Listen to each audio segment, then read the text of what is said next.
ಇದು ಹಂಗಳೆ ಇದು ಸೆಂಟ್ರಿಗೆ ಕಿಂಗ್ ಏನೋ ಬಂದಿದೆ.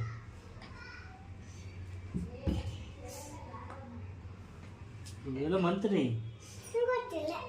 ಮಂತ್ರಿ ಇಲ್ಲ ಇದೆ. ಅದೇನೋ ಒಂದು ವೈಟು ಒಂದು ಬ್ಲ್ಯಾಕ್ ಇಡ್ತಾ ಇದ್ದಿ. ನಾನು ನೀನು ತೆಗಿತಾ ಇಲ್ಲ ಕಣಮ್ಮ.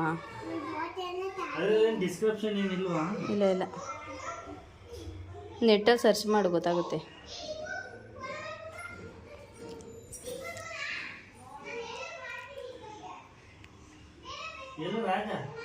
ರಾಜ ಮಲ್ಕೊಂಡಿರ್ಬೇಕು ನೋಡು.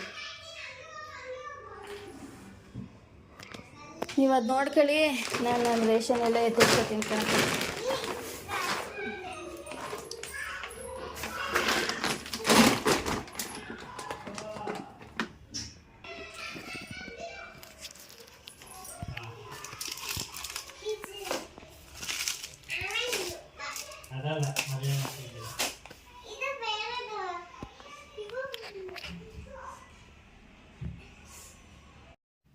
ಹಲೋ ಗೈಸ್, ಎಲ್ಲರೂ ಚೆನ್ನಾಗಿದ್ದೀರಾ ಅಂತ ಹೇಳಿ ವಿಡಿಯೋನ ಹಾಗೆ ಕಂಟಿನ್ಯೂ ಮಾಡ್ತಾ ಇದ್ದೀನಿ. ಇದು ನೆಕ್ಸ್ಟ್ ಡೇದು ವ್ಲಾಗು. ಸೊ ಹಾಗೆ ಸ್ವಲ್ಪ ಸ್ಯಾರಿಗೆ ಕುಚ್ಚಾಕೋದಿತ್ತು, ಹಾಕಿರಲಿಲ್ಲ. ಇದು ಒಂದು ಮಿಸ್ ಆಗಿತ್ತು, ಹಾಗಾಗಿ ಹಾಕೊಳ್ಳೋಣ ಅಂತ ಹೇಳ್ಬಿಟ್ಟು. ಸೊ ಇವಾಗ ನಾನು ಸಿಂಪಲಾಗಿ ಹಾಗೆ ಡಿಸೈನ್ ಮಾಡಿ ಕುಚ್ಚನ್ನು ಹಾಕ್ತಾಯಿದ್ದೀನಿ. ಒಂದು ಲೇಯರ್ ಕ್ರೋಶ ಹಾಕ್ಬಿಟ್ಟು ಅದಾದಮೇಲೆ ನಾನು ಬೀಡ್ಸ್ ಮತ್ತು ಥ್ರೆಡ್ ಏನಿರುತ್ತೆ ಕ್ರೋಶದ್ದು ಕುಚ್ಚು ಕಟ್ಟೋದು, ಅದರಲ್ಲಿ ಹಾಕೊಳ್ಳೋಣ ಅಂತ ಹೇಳ್ಬಿಟ್ಟು. ಸೊ ಇವಾಗ ನಾನಿಲ್ಲಿ ಕ್ರೋಶ ಹಾಕೋತಾ ಇದ್ದೀನಿ. ಸೊ ಮನೆಯಲ್ಲೇ ಯಾರಾದ್ರೂ ಪ್ರಾಕ್ಟೀಸ್ ಮಾಡೋರಿತ್ತು ಅಂತಂದರೆ ಹಳೆ ವೇಸ್ಟ್ ಕಾಟನ್ ಬಟ್ಟೆಗಳಿಗೆ ನೀವು ಪ್ರಾಕ್ಟೀಸ್ ಮಾಡಿ ಆಮೇಲೆ ಸ್ಯಾರಿಗೆ ಹಾಕ್ಕೊಂಡ್ರೆ ಚೆನ್ನಾಗಿ ಬರುತ್ತೆ. ಸೊ ನಾನು ಇದನ್ನು ಹಾಕ್ತಾಯಿದ್ದೀನಿ. ನಾನು ಪ್ರಾಕ್ಟೀಸ್ ಮಾಡಿದ್ದೆ, ಸೊ ಸ್ಯಾರಿಗೆ ಹಾಕ್ತಾ ಇರೋದು ಫಸ್ಟ್ ಟೈಮ್, ಬಟ್ ಚೆನ್ನಾಗಿ ಬಂತು. ಇದಾದಮೇಲೆ ನಾನು ಒಂದು ಬೀಡನ್ನ ಯೂಸ್ ಮಾಡಿಬಿಟ್ಟು ಸಿಂಪಲಾಗಿ ಕಟ್ತೀನಿ. ತುಂಬ ಜಾಸ್ತಿ ಕುಚ್ಚು ಕಟ್ತು ಅಂತಂದರೆ ಸೆರ್ಗು ಯೂಸ್ ಮಾಡುವಾಗ ಹೆವಿ ಅನ್ನೋ ಥರ ಫೀಲ್ ಅನಿಸುತ್ತೆ. ಸೊ ಹಾಗಾಗಿ ನಾನು ಸಿಂಪಲಾಗಿ ಹಾಕ್ತಾಯಿದ್ದೀನಿ. ಬೇರೆ ಇರೋದಕ್ಕೆಲ್ಲ ಫುಲ್ಲು ಕುಚ್ಚುಗಳನ್ನ ಹಾಕಿದ್ದೀನಿ, ಅಂದರೆ ಸ್ಯಾರಿ ಸೆರಗು ಲೆಂತ್ ಏನಿದೆ ಅದಕ್ಕೆ ಫುಲ್ಲು ಕುಚ್ಚನ್ನು ಹಾಕಿದ್ದೀನಿ. ಅದು ಹೆವಿ ಅನಿಸುತ್ತೆ, ಬಟ್ ನೋಡೋದಕ್ಕೂ ಚೆನ್ನಾಗಿ ಕಾಣಿಸ್ಬೇಕು, ಹಾಗೆ ಸ್ವಲ್ಪ ಡಿಸೈನ್ ಆಗಿರಬೇಕು ಅಂತ ಹೇಳಿಬಿಟ್ಟು ಈ ರೀತಿಯಾಗಿ ಸ್ವಲ್ಪ ಗ್ಯಾಪ್ ಕೊಟ್ಟು ಬೀಡ್ ಯೂಸ್ ಮಾಡಿ ಆಮೇಲೆ ಕುಚ್ಚನ್ನು ಕಟ್ಕೊಂಡಿದ್ದೀನಿ. ಫೈನಲಾಗಿ ಯಾವ ರೀತಿ ಕಾಣಿಸುತ್ತೆ ಅಂತ ಹೇಳಿ ನಿಮಗೆ ತೋರಿಸ್ತೀನಿ.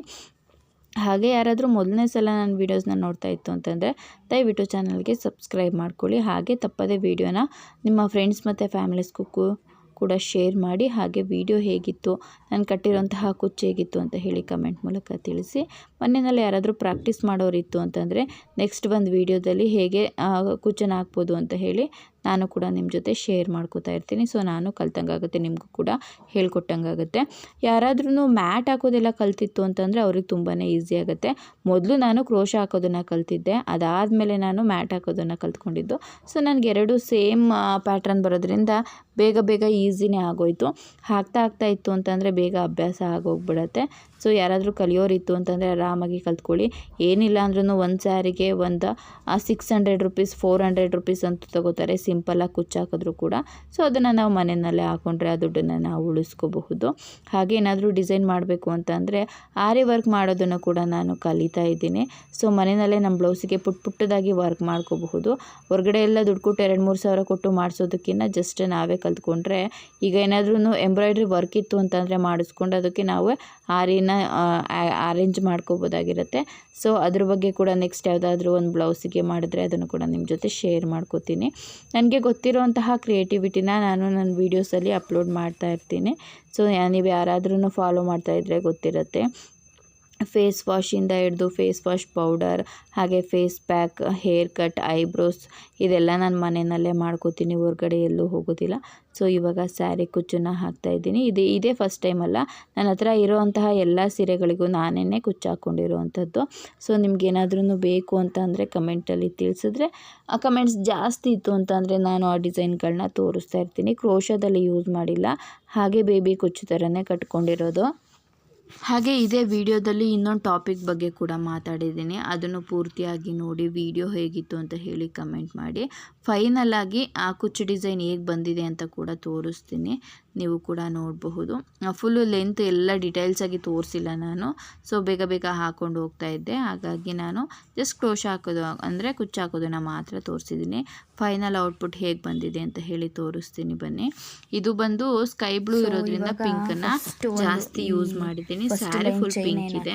ಇದು ಕಂಪ್ಲೀಟ್ ಆಗಿದೆ. ಸೊ ಇವಾಗ ನಾನು ಇದಕ್ಕೇನಾದ್ರೂ ಡಿಸೈನ್ ಮಾಡಿಬಿಟ್ಟು ಆಮೇಲೆ ಕುಚ್ಚನ್ನು ಹಾಕ್ಕೊಂಡು ಹೋಗಬೇಕು. ಸೊ ಇವಾಗಲೇ ಆಲ್ಮೋಸ್ಟ್ 1 hour ಏನೋ ತೊಗೊಂಡಿದೆ ಅಂತ ಅನಿಸುತ್ತೆ ಇದೆಷ್ಟನ್ನು ಹಾಕೋದಕ್ಕೆ. ಫಸ್ಟ್ ಟೈಮ್ ಹಾಕಿರೋದು, ಇದನ್ನು ನಾನೇ ಕಲ್ತು ಹಾಕಿರೋದು, ಹೊರಗಡೆ ಏನು ಎಲ್ಲೂ ಕಲ್ತಿರೋದಲ್ಲ. ಸೊ ಇದು ಬಂದು ಸ್ಕೈ ಬ್ಲೂ ಇರೋ ಕಾರಣ ಇದಕ್ಕೆ ನಾನು ಜಸ್ಟ್ ಪಿಂಕ್ ಆ್ಯಡ್ ಮಾಡಿಬಿಟ್ಟು ಅದ್ರ ಜೊತೆಗೆ ಬೀಡಲ್ಲಿ ಡಿಸೈನ್ ಮಾಡೋಣ ಅಂತ ಅಂದ್ಕೊಂಡಿದ್ದೀನಿ. ಬೀಡ್ಸ್ಗಳಿದೆ ಎಷ್ಟೊಂದಿದೆ. ಸೊ ಇದರಲ್ಲಿರುವಂತಹ ಬೀಡ್ಸ್ಗಳನ್ನ ಯೂಸ್ ಮಾಡಿಕೊಂಡು ಈ ಲುಕ್ಕನ್ನು ಕಂಪ್ಲೀಟ್ ಮಾಡ್ತೀನಿ. ನೋಡೋಣ ಯಾವ ರೀತಿ ಬರುತ್ತೆ ಅಂತ ಹೇಳಿ ಫೈನಲಾಗಿ ತೋರಿಸ್ತೀನಿ.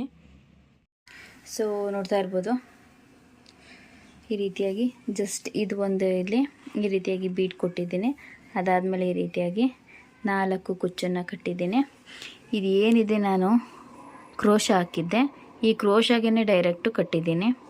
ಸೊ ಈ ರೀತಿಯಾಗಿ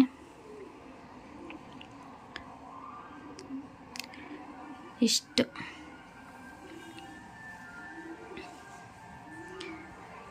ಸೊ ಫುಲ್ಲು ಕಂಪ್ಲೀಟ್ ಆಗಿದೆ. ಈ ಒಂದು ಸ್ಯಾರಿ ವರಮಹಾಲಕ್ಷ್ಮಿ ಹಬ್ಬದ ದಿನ ಹಾಕಿದ್ದೆ ಅಲ್ವಾ, ಸೊ ಆ ಸ್ಯಾರಿದಕ್ಕೆ ಈ ರೀತಿಯಾಗಿ ಇದು ಬಂದು ಬ್ಲೂ ಕಲರ್ ಇದೆ. ಸೊ ಹಾಗಾಗಿ ನಾನು ಇದಕ್ಕೆ ಪಿಂಕನ್ನು ಮ್ಯಾಚ್ ಮಾಡಿದ್ದೀನಿ. ಸೊ ಹೇಗಿತ್ತು ಅಂತ ಹೇಳಿ ಕಮೆಂಟ್ ಮಾಡಿ. ಸೊ ಇವಾಗ ಬಟ್ಟೆ ಎಲ್ಲ ಎತ್ಕೊಂಡು ಬಂದಿದ್ದೀನಿ. ಇದೆಲ್ಲ ವಾಶ್ ಮಾಡಿ ಬೆಳಗ್ಗೆ ಹಾಕಿದ್ದು. ಇವತ್ತು ಬಿಸಿಲು ಚೆನ್ನಾಗಿದೆ, ಸೊ ಹಾಗಾಗಿ ಬಟ್ಟೆನೂ ಬೇಗ ಎಲ್ಲ ಒಣಗಿದೆ. ಇವಾಗ ಇದನ್ನೆಲ್ಲ ಮಡಚಬೇಕು. ಸೊ ಇವಾಗ ಬಟ್ಟೆಗಳನ್ನೆಲ್ಲ ಮಡಚ್ತಾ ಕೂತಿದ್ದೀನಿ. ಹಾಗೆ ಸ್ವಲ್ಪ ಮಾತಾಡೋಣ ಅಂತ ಹೇಳ್ಬಿಟ್ಟು, ಇವಾಗ ಪಿತೃಪಕ್ಷ ಹಬ್ಬ ಬರ್ತಾ ಇದೆ ಅಲ್ವಾ. ಸೊ ನಾವು ಊರಿಗೆ ಹೋಗಲ್ಲ ಈ ಸಲ. ಸೊ ಹಾಗಾಗಿ ಮನೆಯಲ್ಲೇ ಅವ್ರ ಮನೆಯಲ್ಲಿ ಮಾಡೋರು ಮಾಡ್ಕೋತಾರೆ. ನಾನು ಸಿಂಪಲ್ಲಾಗಿ ಎಷ್ಟಾಗತ್ತೆ ಅಷ್ಟು ನನ್ನ ಕೈಯಲ್ಲಿ ಮಾಡ್ತೀನಿ. ಸೊ ಯಾರೆಲ್ಲ ಪಿತೃಪಕ್ಷ ಹಬ್ಬ ಮಾಡ್ತಾ ಇದ್ದೀರಾ ಎಲ್ರಿಗೂ ಕೂಡ ಶುಭಾಶಯಗಳು. ಮಹಾನವಮಿ. ಸೊ ನಾವು ಊರಿಗೆ ಹೋಗಬೇಕು, ನಮ್ಮೂರಿಗೆ ಹೋಗ್ತೀನಿ. ಇಲ್ಲಿ ನಾನು ಪೂಜೆ ಹಬ್ಬ ಎಲ್ಲ ಮುಗಿಸ್ಕೊಂಡು ಆಮೇಲೆ ನಮ್ಮೂರಿಗೆ ಹೋಗಿ, ಹಿಂಗಿದ್ರು ಜೇನಿಗೂ ಸ್ವಲ್ಪ ರಜಾ ಸಿಗುತ್ತೆ. ರಜಾ ಸಿಕ್ಕಿರೋ ಟೈಮಲ್ಲಿ ಅವಳಿಗೂ ಕೂಡ ಸ್ಕೂಲ್ದು ಎಕ್ಸಾಮ್ ಎಲ್ಲ ಮುಗ್ದು ರಜಾ ಸಿಗುತ್ತಲ್ವ, ಸ್ವಲ್ಪ ದಿನ ಅವಳು ಕೂಡ ಖುಷಿಯಾಗಿ ಆಟ ಆಡ್ಕೊಂಡು ಬರ್ತಾಳೆ ಅಂತ ಹೇಳ್ಬಿಟ್ಟು ಊರಿಗೆ ಹೋಗ್ಬಿಟ್ಟು ಬರ್ತೀವಿ. ಈ ಸಲ ನಾನು ಊರಿಗೆ ಹೋಗ್ತಾ ಇಲ್ಲ. ಆಲ್ಮೋಸ್ಟ್ ಒಂದು 2 ಇಯರ್ಸಿಂದ ಯುಗಾದಿನೂ ಕೂಡ ನಾನು ಇಲ್ಲೇ ಮಾಡ್ತಾಯಿದ್ದೀನಿ, ಊರಿಗೆ ಹೋಗ್ತಾ ಇರಲಿಲ್ಲ.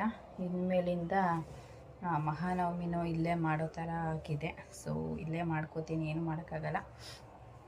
ಪರಿಸ್ಥಿತಿಗೆ ತಕ್ಕಂತೆ ಮನುಷ್ಯರು ಕೂಡ ಬದಲಾವಣೆಯನ್ನು ಹೊಂದಿಕೊಂಡು ಮಾಡ್ಕೋಬೇಕು. ಸೊ ಹಾಗೆ ಕೂಡ ಈಗ ನಮ್ಮ ಲೈಫು ನಡೀತಾ ಇದೆ, ಏನೂ ಮಾಡೋದಕ್ಕಾಗೋದಿಲ್ಲ. ಎಲ್ಲರ ಪರಿಸ್ಥಿತಿನೂ ಒಂದೇ ಥರ ಇರೋದಕ್ಕಾಗೋದಿಲ್ಲ. ಹಾಗೆ ಕೆಲವೊಂದೊಂದು ಯೂಟ್ಯೂಬ್ಗಳಲ್ಲಿ ನಾನು ನೋಡ್ತಿರ್ಬೇಕಿದ್ರೆ ಎಲ್ಲನೂ ಬಿಡಾ ಬಯಲು ಥರ ಮಾತಾಡ್ಬಿಡ್ತಾರೆ. ಸೊ ಅದು ಸೇಫ್ ಅಲ್ಲ, ಮತ್ತು ಒಳ್ಳೆಯ ಬೆಳವಣಿಗೆಯನ್ನು ಕೂಡ ಅಲ್ಲ. ಸೊ ಯಾಕಂದರೆ ನೋಡಿ ಕಲಿಯೋರು ಜನ ಇದ್ದಂಗೆ, ನಾವು ಹೇಳಿರೋದ್ರೂ ನೋಡಿ ಕಲಿಯೋರು ಇರ್ತಾರೆ. ಅದಕ್ಕೆ ಸೊ ನಾವು ಯಾವುದನ್ನು ಹೇಳಬೇಕು ಯಾವುದನ್ನು ಹೇಳಬಾರ್ದು ಅನ್ನೋದು ಗೊತ್ತಿರಬೇಕು.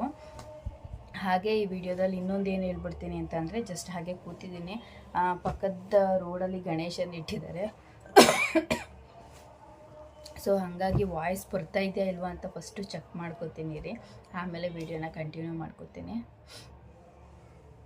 ಸೊ ಪರವಾಗಿಲ್ಲ, ಮಾತಾಡ್ಬೋದು, ಅಷ್ಟೇನು ವಾಯ್ಸ್ ಬರ್ತಾ ಇಲ್ಲ. ಸೊ ಹಾಗೆ ಶುರು ಮಾಡ್ಕೊಂಡ್ಬಿಡ್ತೀನಿ.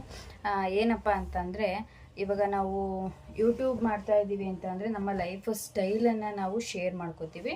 ಆಗಿದ್ಮೇಲೆ ನಾವು ಡೈಲಿ ರೂಟೀನ್ ಶೇರ್ ಮಾಡ್ಕೋತೀವಿ. ನಮ್ಮ ಲೈಫಲ್ಲಿ ಏನು ಅಪ್ಡೇಟ್ಸ್ ಆಗಿರುತ್ತೆ ಅದನ್ನು ಕೂಡ ಶೇರ್ ಮಾಡ್ಕೋತೀವಿ. ಇದನ್ನು ನಾನು ಕೂಡ ಅಕ್ಸೆಪ್ಟ್ ಮಾಡ್ಕೋತೀನಿ.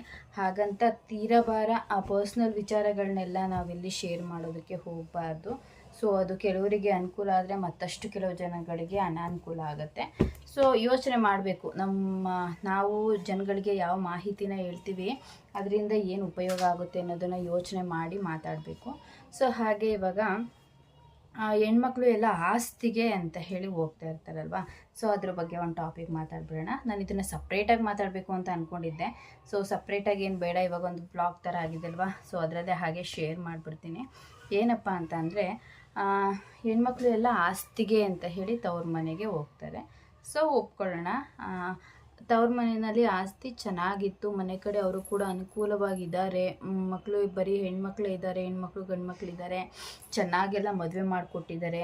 ಇದೆಲ್ಲ ಕೂಡ ಮುಖ್ಯ ಆಗುತ್ತೆ. ಸೊ ನಾವು ಅವರು ಈಗ ಬೇರೆಯವ್ರು ಹೋಗಿ ಆಸ್ತಿನ ತೊಗೊಂಡ್ರು, ನಾವು ನಮ್ಮ ಪಾಲಿನ ತೊಗೋಬೇಕು ಅಂತ ಹೇಳಿ ಅತ್ಯಾಸೆ ಪಟ್ಟು ಹೋಗಬಾರ್ದು. ಸೊ ಆಸ್ತಿ ವಿಚಾರಕ್ಕೆ ಬಂದರೆ ಸೊಸೆ, ಮಾವ, ಅಳಿಯ ಇದೆಲ್ಲನೂ ಅಂದರೆ ಗಣನೆಗೆ ತೊಗೋಬೇಕಾಗಿರುತ್ತೆ, ನಾವು ಕನ್ಸಿಡರ್ ಮಾಡಬೇಕಾಗಿರುತ್ತೆ. ಯಾಕಪ್ಪ ಅಂತ ಅಂದರೆ ಇವಾಗ ಹೆಣ್ಮಕ್ಳು ವಿಚಾರಕ್ಕೆ ಬಂದ್ಬಿಡೋಣ. ಮೊದಲನೇದಾಗಿ ನಾನು ಹೆಣ್ಮಕ್ಳು ವಿಚಾರದಿಂದ ಶುರು ಮಾಡ್ಕೊಂಡು ಹೋಗ್ತೀನಿ. ಆಸ್ತಿ ಪಾಲು ತಗೊಳ್ಳೋದಕ್ಕೆ ಅಂತ ಹೇಳಿ ಹೋಗ್ತಾರೆ.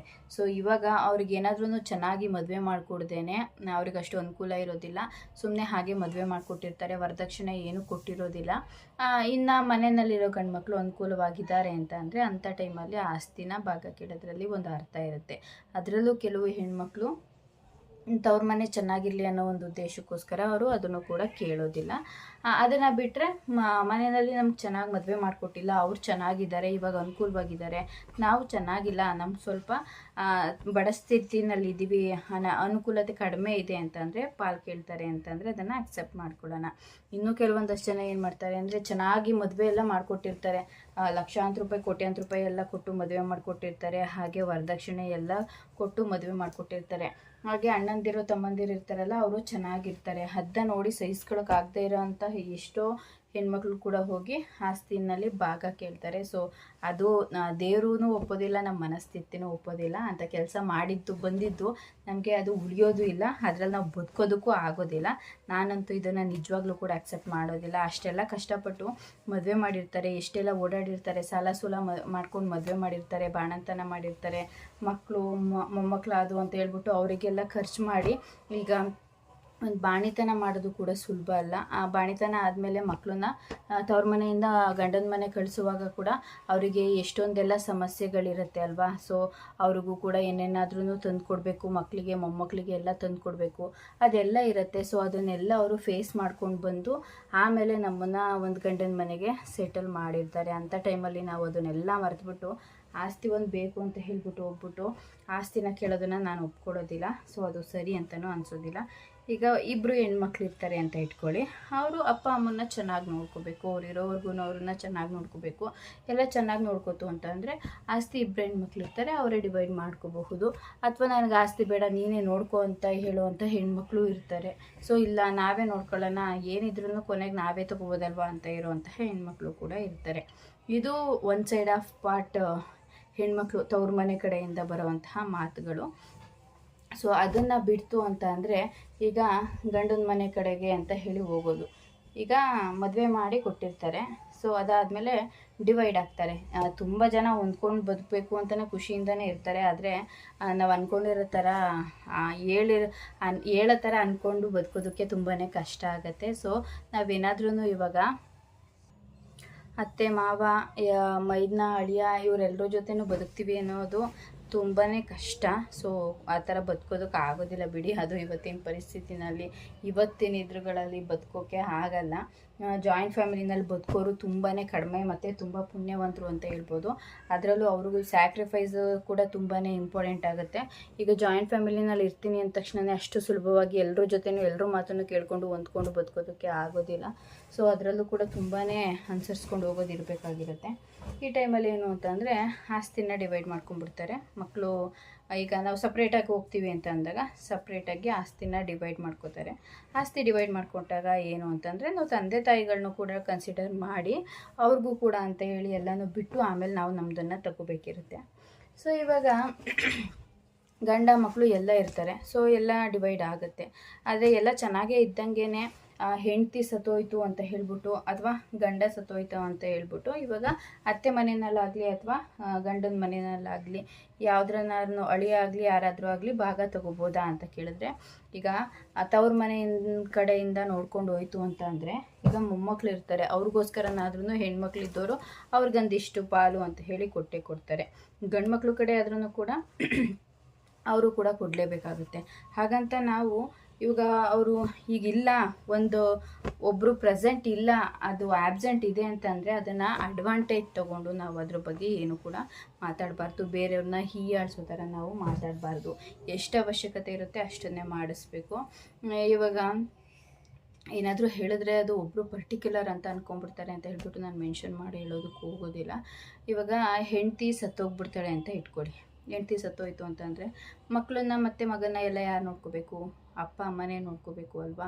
ಸೊ ಇವಾಗ ಭಾಗ ತೊಗೊಂಡೆಲ್ಲ ಹೋಗಿರ್ತಾರೆ, ಅವ್ರು ಸುತ್ತೋಗಿರ್ತಾರೆ ಅಂತಂದರೆ ಏಜ್ ಚಿಕ್ಕದಿತ್ತು ಅಂತಂದರೆ ಮದುವೆನೂ ಕೂಡ ಮಾಡಿಬಿಡ್ತಾರೆ ಮಕ್ಕಳನ್ನ ನೋಡ್ಕೊಳ್ಳೋ ಪರಿಸ್ಥಿತಿಗೆ ಅಂತ ಹೇಳಿ. ಇನ್ನು ಕೆಲವರು ಪಾಪ ಆಗೋದಿಲ್ಲ, ಮಕ್ಕಳನ್ನ ಮನೆಯವರೆಲ್ಲರೂ ಸೇರಿಕೊಂಡು ನೋಡ್ಕೋತಾರೆ. ಇನ್ನು ಹೆಣ್ಮಕ್ಳು ಅಪ್ಪ ಅಮ್ಮದಿರು ಕೂಡ ಅವರು ಕೂಡ ಮಕ್ಕಳು ನೋಡ್ಕೊಳ್ಳೋದಕ್ಕೆ ಸಹಾಯ ಮಾಡ್ತಾರೆ. ಅವ್ರ ಕೈಯಲ್ಲಿ ಎಷ್ಟಾಗುತ್ತೆ ಅಷ್ಟು ಅನುಕೂಲನೂ ಕೂಡ ಮಾಡ್ಕೊತಾರೆ. ಅದೇ ಗಂಡ ಸತ್ತೋಯ್ತು ಅಂತಂದರೆ ಅವರು ತವ್ರ ಮನೆಗೂ ಕೂಡ ಹೋಗಲೇಬೇಕಾಗಿರುತ್ತೆ. ಯಾಕಂತಂದರೆ ಗಂಡನ ಪ್ರೆಸೆಂಟನ್ನ ಬೇರೆ ಯಾರು ಕೂಡ ಅಲ್ಲಿ ಸರಿಸಮಾನವಾಗಿ ತೂಗಿಸೋದಕ್ಕೆ ಆಗೋದಿಲ್ಲ. ಅದು ಏನೇ ಇದ್ರೂ ಏನಿಲ್ಲ ಅಂತಂದ್ರೂ ಬಡವರಾದ್ರೂ ಒಂದೊತ್ತು ತಿಂದ್ರೂ ಗಂಡ ಇತ್ತು ಅಂತಂದರೆ ಅವರಿರೋ ಮನೆಯಲ್ಲಿರೋದಕ್ಕೇ ಒಂದು ಬೆಲೆನೇ ಬೇರೆ ಇರುತ್ತೆ. ಅವ್ರು ಇಲ್ಲದೆ ಇರೋವಂಥ ಮನೆಯಲ್ಲಿರೋದಕ್ಕೆ ಕೂಡ ಬೆಲೆ ಬೇರೆ ಇರುತ್ತೆ. ಸೊ ಅಂಥ ಟೈಮಲ್ಲಿ ನಾವು ಈಗ ಒಬ್ರನ್ನ ಡಿಗ್ರೇಡ್ ಮಾಡೋದು, ಇನ್ನೊಬ್ರನ್ನ ನಮ್ಮ ಮನೆಯವರೇ ಚೆನ್ನಾಗಿ ನೋಡ್ಕೋತಾರೆ ಇವ್ರು ನೋಡ್ಕೊಳ್ಳಲ್ಲ ಅಂತ ಹೇಳಿ ಆಡ್ಸೋದು, ಹೀಗೆಲ್ಲ ಮಾಡಬಾರ್ದು. ಸೊ ಅವರು ಆಗ ಇವ್ರು ಈ ಥರ ಎಲ್ಲ ಮಾಡ್ತಾರೆ ಅಂತಂದರೆ ಅವ್ರಿಗೂ ಕೂಡ ಹೆಣ್ಮಕ್ಳು ಇರ್ತು ಅಂತಂದರೆ ಅವ್ರ ಕಡೆಗೂ ಕೂಡ ಅವ್ರ ಭಾಗನ ಕೊಡ್ತೀವಿ ಅಂತ ಹೇಳಿ ಹೋಗ್ಬೋದು. ಸೊ ನಾವು ಏನೇ ಯೂಟ್ಯೂಬ್ಗಳಲ್ಲಿ ಆಗಿರಲಿ, ಸೋಷಿಯಲ್ ಮೀಡಿಯಾಗಳಲ್ಲಾಗಿರಲಿ ಮಾತಾಡ್ತೀವಿ ಅಂತಂದರೆ ಎಚ್ಚರಿಕೆಯಿಂದ ಮಾತಾಡಬೇಕು. ಒಬ್ರನ್ನ ಹೀಯಾಡ್ಸೋದಾಗಿರಲಿ, ಒಬ್ರನ್ನ ಅವಮಾನಿಸೋದಾಗಿರಲಿ ಅದನ್ನು ಮಾಡೋದಕ್ಕೆ ಹೋಗಬಾರ್ದು. ಯಾವ ಒಂದು ಅರ್ಥದಲ್ಲಿ ಮಾತುಗಳನ್ನ ಆಡ್ತಾರೆ ಅನ್ನೋದ್ರ ಬಗ್ಗೆ ಯೋಚನೆ ಮಾಡಬೇಕು. ಯಾರೋ ಏನೋ ಮಾಡ್ತಾರೆ ಅಂತ ಹೇಳ್ಬಿಟ್ಟು ಖಂಡಿತವಾಗ್ಲೂ ಯೂಟ್ಯೂಬಲ್ಲಿ ಹೇಳೋರೆಲ್ಲರೂ ಕೂಡ ಹಿಂಗೇ ಇರುತ್ತೆ ಜೀವನ ಅಂತ ಅಂದ್ಕೊಂಡು ಯಾರು ಕೂಡ ಅನುಸರಿಸೋಕೆ ಹೋಗಬೇಡಿ. ಅವ್ರವ್ರ ಜೀವನ ಪರಿಸ್ಥಿತಿನೇ ಬೇರೆ ಇರುತ್ತೆ, ನಮ್ಮ ಜೀವನಗಳ ಪರಿಸ್ಥಿತಿನೇ ಬೇರೆ ಇರುತ್ತೆ.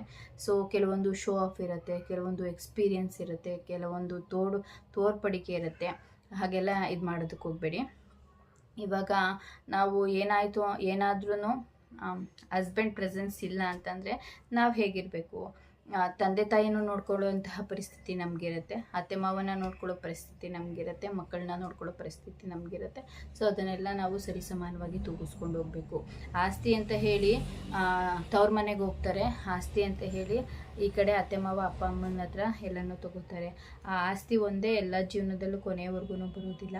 ಸೊ ಅದನ್ನ ದೇವ್ರು ಎಷ್ಟು ಕೊಡಬೇಕು ಅಷ್ಟಕ್ಕೆ ಕೊಡ್ತಾನೆ, ಅದಕ್ಕೆ ನಾವು ತೃಪ್ತಿ ಪಟ್ಕೋಬೇಕು. ಹಾಗಂತ ಹೇಳ್ಬಿಟ್ಟು ಒಬ್ರನ್ನ ಅವಮಾನಿಸಿ, ಅವ್ರನ್ನ ಹೀಯಾಡಿಸಿ, ಅವ್ರ ಬಗ್ಗೆ ಕೆಟ್ಟದಾಗೆಲ್ಲ ಮಾತಾಡಿ ಅದ್ರ ಬಗ್ಗೆ ಎಲ್ಲನೂ ತಿಳಿಸ್ಕೊಳ್ಳೋ ಅಂಥದ್ದು ಅವಶ್ಯಕತೆ ಏನೂ ಇಲ್ಲ. ಎಲ್ಲರ ಜೀವನದಲ್ಲೂ ಒಂದಲ್ಲ ಒಂದು ತೂತಿದ್ದೇ ಇರುತ್ತೆ, ನಮ್ಮ ಜೀವನದಲ್ಲೂ ಇದೆ. ಸೊ ನಾವೇನು ಅಂತಂದರೆ ಖುಷಿ ಇರೋವಂತಹ ವಿಚಾರಗಳನ್ನ ನಾನು ಜಾಸ್ತಿ ಶೇರ್ ಮಾಡ್ತೀನಿ. ಈ ದುಃಖ ಬರೆಸೋವಂಥದ್ದಾಗಿರಬಹುದು ಅಥವಾ ಅವಮಾನ ಮಾಡೋವಂಥದ್ದಾಗಿರಬಹುದು,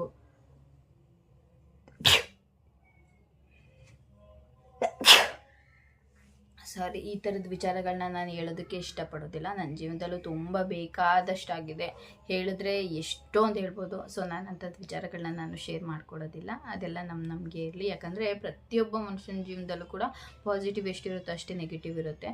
ಸೊ ಸೋಷಿಯಲ್ ಮೀಡಿಯಾಗಳಲ್ಲಿ ದಯವಿಟ್ಟು ಅಂಥದ್ದನ್ನೆಲ್ಲ ಹೇಳೋದಕ್ಕೆ ಹೋಗಬಾರ್ದು. ಎಷ್ಟು ಹೇಳಬೇಕು, ಜಸ್ಟ್ ಒಂದು 10 ಲೈನ್ ಇತ್ತು ಅಂತಂದರೆ 10 ಲೈನು ಹೇಳೋದು ಬೇಡ, ಜಸ್ಟ್ 1 ಲೈನಲ್ಲಿ ಹೇಳಿ ಮುಗಿಸಿ ಸಾಕು. ಅದನ್ನು ಬ್ರೀಫಾಗಿ ಅವ್ರು ಹಂಗೆ ಇವ್ರು ಹಿಂಗೆ ನಂಗೆ ಅವಮಾನ ಮಾಡಿದ್ರು, ನಂಗೆ ಮೋಸ ಮಾಡಿದ್ರು ಇವೆಲ್ಲ ಹೇಳುವಂಥ ಅವಶ್ಯಕತೆ ಇಲ್ಲ. ಇವಾಗ ಎಷ್ಟೊಂದೆಲ್ಲ ನಡೀತಾ ಇದೆ. 3-4 ಮಕ್ಕಳಿದ್ರು ಕೂಡ ಬಿಟ್ಬಿಟ್ಟೆಲ್ಲ ಹೋಗ್ತಾ ಇರ್ತಾರೆ. ಇದೆಲ್ಲನೂ ನೋಡಿದಾಗ ಮನೆಯಲ್ಲಿ ಪರಿಸ್ಥಿತಿ ಹೇಗಿರುತ್ತೆ ಅಂದರೆ, ನಮ್ಮ ಮನೇಲಿ ನಾವು ಇಷ್ಟೊಂದೆಲ್ಲ ಈಸಿಯಾಗಿ ಬಿಡಬಾರ್ದು, ಹೆಣ್ಮಕ್ಳನ್ನ ಈ ರೀತಿಯಾಗಿ ಬಿಟ್ರೇ ಹಿಂಗೆಲ್ಲ ಆಗೋದು ಅನ್ನೋ ಥಾಟ್ಸು ಎಲ್ಲರೂ ಮೈಂಡಲ್ಲೂ ಬಂದುಬಿಡುತ್ತೆ. ಸೊ ಅಂಥದಕ್ಕೆಲ್ಲ ಅವಕಾಶಗಳನ್ನ ಮಾಡಿಕೊಡ್ಬಾರ್ದು. ನಮ್ಮ ಒಂದು ಲೈನ್ ಏನಿರುತ್ತೆ ನಾವು ಅದರಲ್ಲೇ ಇರಬೇಕು. ಅದನ್ನು ಮಿತಿಮೀರಿಯಾಗಿ ಫ್ರೀಯಾಗಿ ಬಿಟ್ಟಿದ್ದಾರೆ ಅಂತ ಹೇಳ್ಬಿಟ್ಟು ಅತಿಯಾಗಿ ಮಾಡೋದಕ್ಕೆ ಹೋಯ್ತು ಅಂತಂದರೆ ಅತಿಯಾದರೆ ಅಮೃತ ಕೂಡ ವಿಷ ಆಗುತ್ತೆ. ಸೊ ಹಾಗಾಗಿ ಯಾರಾದ್ರೂ ನಾನು ಆಸ್ತಿನಲ್ಲಿ ಪಾಲು ಕೇಳ್ತೀನಿ ಅಂತ ಅನ್ನೋರು ನಿಮ್ಮ ಮನಸ್ಸಾಕ್ಷಿಗೆ ಅದು ತಟ್ಟಬೇಕು, ಹಾಗಿರಬೇಕು. ಸೊ ಯಾರಿಗೂ ಮೋಸ ಮಾಡೋದಕ್ಕಾಗೋದಿಲ್ಲ. ಮನುಷ್ಯರು ಮೋಸ ಮಾಡಿದ್ರೆ ದೇವರು ಯಾರಿಗೆಲ್ಲಿ ಹೊಡಿಬೇಕು ಅನ್ನೋದನ್ನು ನೋಡ್ತಾ ಇರ್ತಾನೆ, ಅಲ್ಲೇ ಹೊಡಿತಾನೆ. ಯಾರು ಅತಿ ಹೆಚ್ಚಾಗಿ ಪಡ್ಕೊಂಡು ಖುಷಿ ಪಡೋದಕ್ಕೂ ಆಗೋದಿಲ್ಲ, ಅಥವಾ ಯಾರು ಇಲ್ಲ ಅಂತ ಹೇಳಿ ಕೊರ್ಕೋದಕ್ಕೂ ಆ ದೇವರು ಬಿಡೋದಿಲ್ಲ.